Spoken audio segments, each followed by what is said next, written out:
Hello. तो आप लोग कैसे हैं? आशा करते हैं ठीक ही होंगे। तो चलिए आज आप लोगों के लिए लाए हैं जीवों में जनन चैप्टर। ये कक्षा 12वीं के पहला चैप्टर है, ठीक है। और इन चैप्टर में हमें पढ़ना है जीवों में जनन, रिप्रोडक्शन इन ऑर्गेनिज्म, ठीक है। तो हम लोग इस अध्याय को बारीकी से पढ़ते हैं, लाइन बाय लाइन जितने टॉपिक्स होंगे इन सब लाइंस को हम आपको क्लियर कर देंगे, ठीक है। तो चलिए ज़्यादा समय नहीं लेंगे आपका, तो अब हम लोग चलते हैं सीधे टॉपिक पर। चलिए तो देखते हैं जीवों में जनन। हमारे सामने आज चैप्टर है जीवों में जनन, रिप्रोडक्शन इन ऑर्गेनिज्म, ठीक है। सबसे पहले हमें समझना होगा कि जीवों में जनन होता क्यों है और ये जनन अनिवार्य क्यों है। जरा सोचिए आप लोग, अगर धरती पर जीवों में जनन ना हो, यानी जितने स्पीसीज हैं धरती पर जनन करना छोड़ दे, तो क्या होगा? क्या वो थोड़ा आप गौर करिए। तो होगा यही कि उनकी संतति जो होगी, मतलब उनके संतान पैदा नहीं होंगे, तो इसका मतलब क्या हुआ कि उनकी पीढ़ी वहीं पर समाप्त हो जाएगी, ठीक है। उनकी पीढ़ी वहीं पर समाप्त हो जाएगी। तो जनन के द्वारा जो होता है, एक पीढ़ी से दूसरी पीढ़ी को हम लोग क्या करते हैं, विस्तार करते हैं। और इतना ही नहीं, इस धरती पर जो है हम अपने अस्तित्व को बनाए रखते हैं, ठीक है। जनन के द्वारा हम अपने अस्तित्व को इस धरती पर बनाए रखते हैं। तो प्रत्येक जीवों के जो होते हैं एक लाइफ स्पैन होते हैं। कहने का मतलब होता है एक जीवन अवधि होती है, जीवन काल होते हैं। क्योंकि इस धरती पर सब दिन जीवित रहने के लिए कोई नहीं आया है, ये तो आपको पता ही है। इंसान जन्म लिया है तो उसकी मृत्यु निश्चित है। जो चीज़ निर्माण हुआ है, जो चीज़ बना है, उसका नाश निश्चित है। एक ना एक दिन सबका नाश होना है। अर्थात कहने का मतलब सबको एक ना एक दिन मरना है।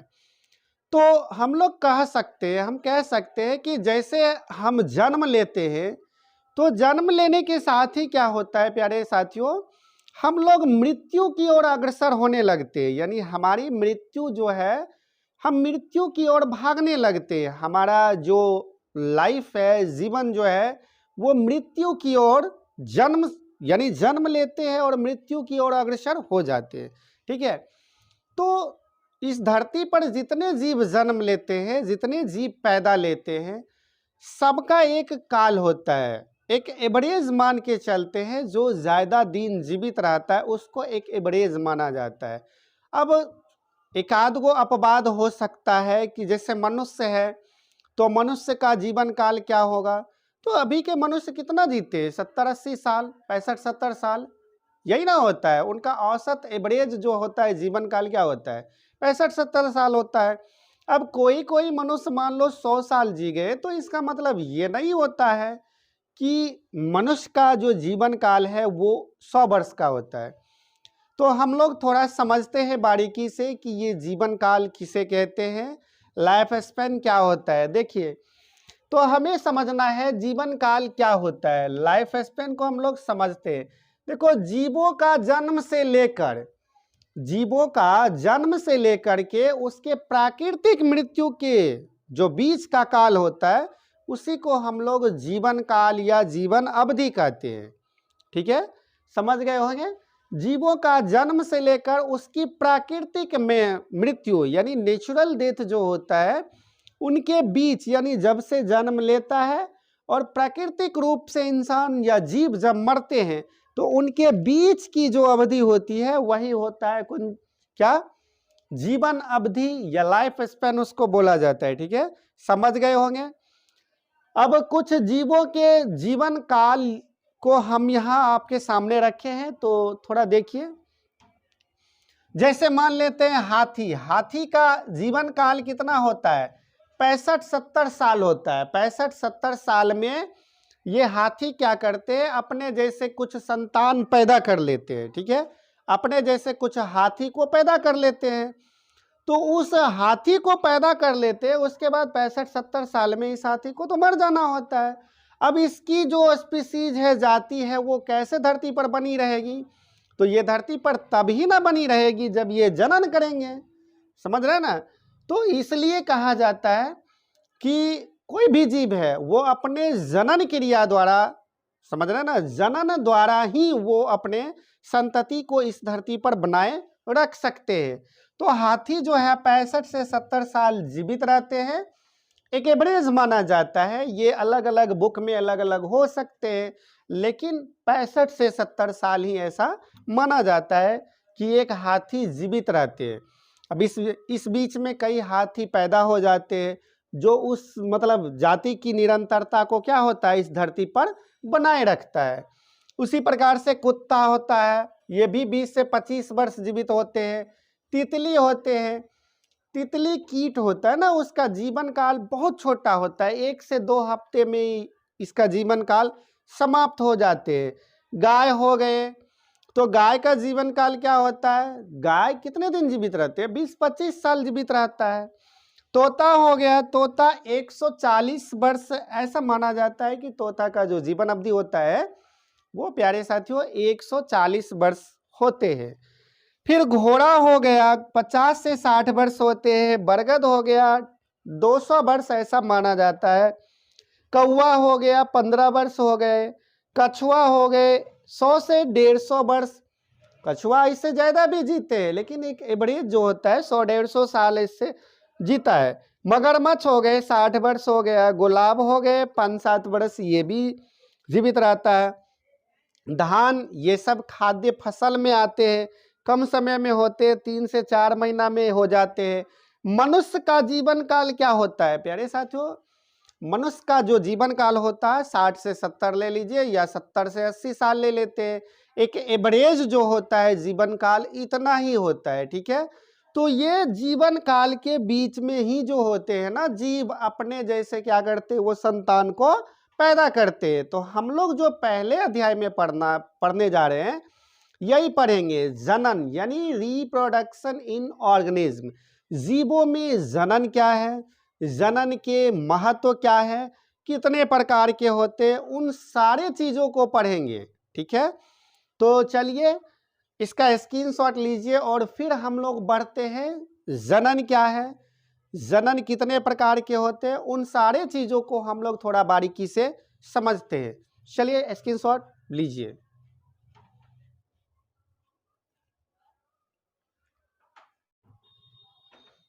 चलिए हो गया, आपको स्क्रीनशॉट लिया हुआ, तो अब हम लोग आगे बढ़ते हैं। अब हम लोग थोड़ा रिप्रोडक्शन को और बढ़िया से समझ लेते हैं। आपको समझना है रिप्रोडक्शन अर्थात जनन क्या है। तो जनन वह प्रक्रिया होती है प्यारे साथियों जिसमें एक जीव अपने जैसे संतान को पैदा करता है, ठीक है, और अपनी जाति को इस धरती पर बनाए रखता है। तो एक जीव अपनी स्पीसीज को बनाए रखने के लिए जो प्रक्रिया अपनाते हैं उसी को क्या कहते हैं, जनन कहते हैं। रिप्रोडक्शन वही होता है, ठीक है, यानी अपनी जाति की रक्षा के लिए हम लोग क्या करते हैं, जनन करते हैं, ठीक है, जनन द्वारा अपने जैसे संतान को पैदा करते हैं। अब हमें समझना है बारीकी से कि जीवों में जनन की कितनी विधियां हैं। जीवों में जनन की जो है प्यारे साथियों 2 विधियां हैं, ठीक है, जीवों में जनन की 2 विधियां होती है। पहला होता है अलैंगिक जनन, ठीक है, जिसको कहा जाता है एसेक्सुअल रिप्रोडक्शन। अब ये हमें समझना है ये अलैंगिक जनन क्या होता है। तो अलैंगिक जनन क्या होता है, तो अलैंगिक जनन जनन की वह विधि होती है जिसमें एक ही प्रकार के जनक भाग लेते हैं, ठीक है, अलैंगिक जनन में एक ही प्रकार के जनक अर्थात गैमीट्स भाग लेते हैं, ठीक है, और इससे जो उत्पन्न संतति होते हैं वो जनकों के समान होते हैं, ठीक है। असेक्सुअल रिप्रोडक्शन में क्या होता है समझ रहे हैं ना, इसमें एक ही प्रकार के जनक भाग लेते हैं जिसके कारण इससे जो उत्पन्न संतान होता है वह बिल्कुल किसके समान होता है, जनकों के समान होता है उसमें भिन्नता नहीं पाई जाती है, क्योंकि वो एक ही प्रकार के जनकों से बनते हैं। जैसे उदाहरण स्वरूप हम लोग ले लेते हैं, जीवाणु हो गया, अमीबा हो गए, युगलिना हो गया, शैवाल हो गया, नीलहरित शैवाल हो गए, कुछ कवक्स भी होते हैं जो अलैंगिक जनन में होते हैं, माइकोप्लाज्मा हो गए, बहुत सारे होते हैं। अलैंगिक जनन में दो जीव की आवश्यकता नहीं होती है। जैसे मान लो अलैंगिक जनन जो होते हैं वो अपनी संतति को कैसे पैदा करते हैं, तो उसको थोड़ा हम समझते हैं। मान लीजिए हमारे पास ये एक अमीबा है। अब ये एक अमीबा है, इसके केंद्रक में होता है ना डीएनए मौजूद होता है। अब इसका जो ये अमीबा वाला भाग है, अब ये दूसरा अमीबा कैसे पैदा होगा? तो इसके लिए ये जरूरी नहीं है कि दूसरा अमीबा इसके पास आए, यहाँ ये एक कोशिकीय जीव भी है। तो होता क्या है प्यारे बच्चों, अलैंगिक जनन में इसके जो पार्ट्स होते हैं ये दो भागों में विभाजित हो जाते हैं किसी कारणवश। अमीबा का तो कोई रूप ही नहीं होता है, उसको जैसे बना दीजिए वैसा अमीबा हो जाता है। किसी कारणवश दब करके या टूट करके बिखर करके इसको जितने भागों में हम तोड़ देते हैं क्या होता है, उतने वो अमीबा बन जाते हैं। ठीक है प्यारे साथियों, तो एगो से कितना हो गया, एक से यहाँ पर दो अमीबा बन गए। ठीक है, फिर इससे बन जाएंगे, इससे बन जाएंगे, यानी ढेरों अमीबा यहाँ पर बन जाएंगे। लेकिन उसका जो गुण होगा वो आकार होंगे या जो भी कह लीजिए, यानी वो होगा किसके समान, तो वो होगा अपने जनकों के समान, यानी वो अमीबा के समान ही होंगे। अलैंगिक जनन में भिन्नता नहीं पाई जाती है। ठीक है, अलैंगिक जनन में भिन्नता बिल्कुल भी नहीं पाई जाती है। जनक जो होते हैं, जो संतति पैदा लेते हैं, वो बिल्कुल जनकों के समान ही होते हैं। ठीक है, आशा करते हैं समझ गए होंगे। तो चलिए अब हम लोग थोड़ा देखते हैं, आगे है आपके सामने लैंगिक जनन किसे कहते हैं। लैंगिक जनन को अब हम लोग थोड़ा बारीकी से समझते हैं। देखिए लैंगिक जनन में क्या होता है,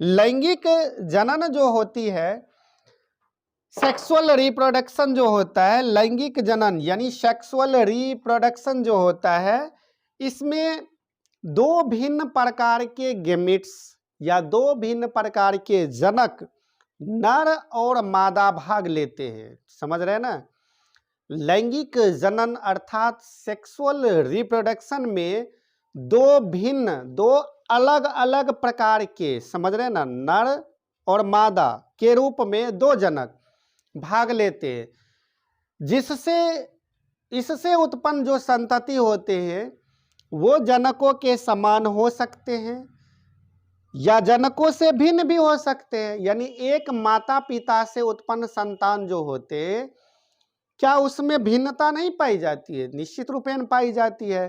तो उसमें जो होती है वो भिन्नता निश्चित रूपेण पाई जाती है। और लैंगिक जनन जो होता है लैंगिक जनन से श्रेष्ठ मानी जाती है। क्यों? क्योंकि इसमें विभिन्नता देखने को मिलती है, नए नए गुण जो होता है ना इसमें आते रहते हैं।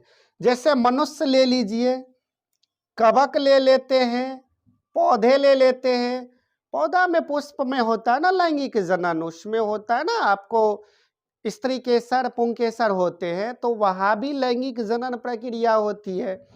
तो हम लोग समझते हैं कि लैंगिक जनन प्रक्रिया को हम उदाहरण स्वरूप आपको कैसे समझाते हैं। देखिए ध्यान देना है, जैसे मान लीजिए दो गैमेट्स मतलब दो युग्मक में हम एक नर ले लेते हैं, दूसरा क्या ले लेते हैं, मादा ले लेते हैं। ठीक है, नर और मादा। एक युग्मक जो होता है नर हो गया और दूसरा जो होता है क्या हो गए बाबू, मादा हो गए। ठीक है, नर और मादा ये दो युग्मक होते हैं, दो जनक होते हैं। अब नर में कितने क्रोमोसोम होते हैं? 46 होते हैं। मादा में कितने क्रोमोसोम होते हैं? 46 होते हैं। अब इसमें जो विभाजन होता है वो क्या होता है बाबू, ये द्विगुणित होते हैं, इसलिए इसमें जो होता है ना अर्धसूत्री विभाजन की प्रक्रिया होती है। कहने का मतलब अब नर अकेले तो संतान पैदा नहीं कर सकते, मादा अकेले संतान पैदा नहीं कर सकती। तो होता क्या है कि इसके जो गुणसूत्र होते हैं इसमें अर्धसूत्री विभाजन होता है, यानी कहने का मतलब ये गुणसूत्र जो होता है ये 23 में बढ़ जाता है। ये तो आपको पता ही होना चाहिए।